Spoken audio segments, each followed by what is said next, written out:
Hello every one. അപ്പോൾ എനിക്ക് ഇന്ന് ചെയ്യാണ്ടായിരുന്ന വർക്ക് ഒരു ട്രോളി ഹാമ്പർ ആയിരുന്നു കേട്ടോ. ട്രോളി ചെയ്യുന്ന സമയത്ത് കുറച്ചും കൂടി സാറ്റിസ്ഫൈഡ് ആയിട്ടുള്ള കാര്യം എന്ന് പറയുന്നത് ഈ ഒരു സെറ്റിംഗ് ആണ്. അതായത് ഈ ചോക്ലേറ്റും ഇതൊക്കെ ഇങ്ങനെ അടുക്കി പെറുക്കി വെക്കുന്നത്. അപ്പോൾ ഇന്ന് ആഡ് ചെയ്യാണ്ടായിരുന്ന കുറച്ച് ചോക്ലേറ്റ്സും അതേപോലെ തന്നെ ഓർണമെൻറ്റ്സ് ആൻഡ് ഡ്രസ്സസ് ആയിരുന്നു. ഓർണമെൻറ്റ്സ് ഞാനൊരു ലൈറലക്സ് പറഞ്ഞിട്ടുണ്ടായിരുന്നു ഇൻസ്റ്റാ പേജിൽ നിന്നായിരുന്നു കളക്ട് ചെയ്തിട്ടുണ്ടായിരുന്നത്. പേഴ്സണലി എനിക്ക് ഭയങ്കര ഇഷ്ടപ്പെട്ട സാധനങ്ങളാണ് കേട്ടോ അതിലുണ്ടായിരുന്നത്.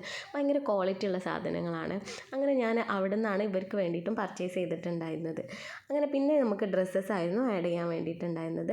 ഡ്രസ്സ് കുറച്ചും കൂടി സിമ്പിളായിരുന്നു നമുക്ക് എടുക്കാൻ വേണ്ടിയിട്ടൊക്കെ. ആൾ പിക്ക് അയച്ചു തന്നിട്ടുണ്ടായിരുന്നു. അതേപോലത്തെ ഡ്രസ്സ് തന്നെയാണ് നമ്മൾ ആഡ് ചെയ്തിട്ടുണ്ടായിരുന്നത് കേട്ടോ. അപ്പം ഇത് എന്ന് പറഞ്ഞിട്ടുണ്ടെങ്കിൽ ഹസ്ബൻഡ് വൈഫിന് കൊടുക്കുന്ന ഗിഫ്റ്റാണ്. ആനിവേഴ്സറിയുടെ ഭാഗമായിട്ട് കൊടുത്തിട്ടുണ്ടായിരുന്ന ഒരു ഗിഫ്റ്റാണ് കേട്ടോ. അതിൽ അവളുടെ സന്തോഷത്തിന് പാർട്ടാവാൻ പറ്റിയതിൽ എനിക്കും ഭയങ്കര ഹാപ്പി ഉണ്ട് കേട്ടോ. അങ്ങനെ ഇത് നമ്മൾ അതായത് ഡെലിവറി ചെയ്യാൻ വേണ്ടിയിട്ടായിരുന്നു പോയിട്ടുണ്ടായിരുന്നത്. ഡെലിവറി ചെയ്യാൻ വേണ്ടി ഞാൻ എൻ്റെ ഒരു കസിനെ കൂട്ടിയിട്ടായിരുന്നു കേട്ടോ പോയിട്ടുണ്ടായിരുന്നത്. സാധനമൊക്കെ ഡെലിവറി ചെയ്ത് നമ്മൾ ഭയങ്കര ഹാപ്പി ആയിട്ട് തിരിച്ചു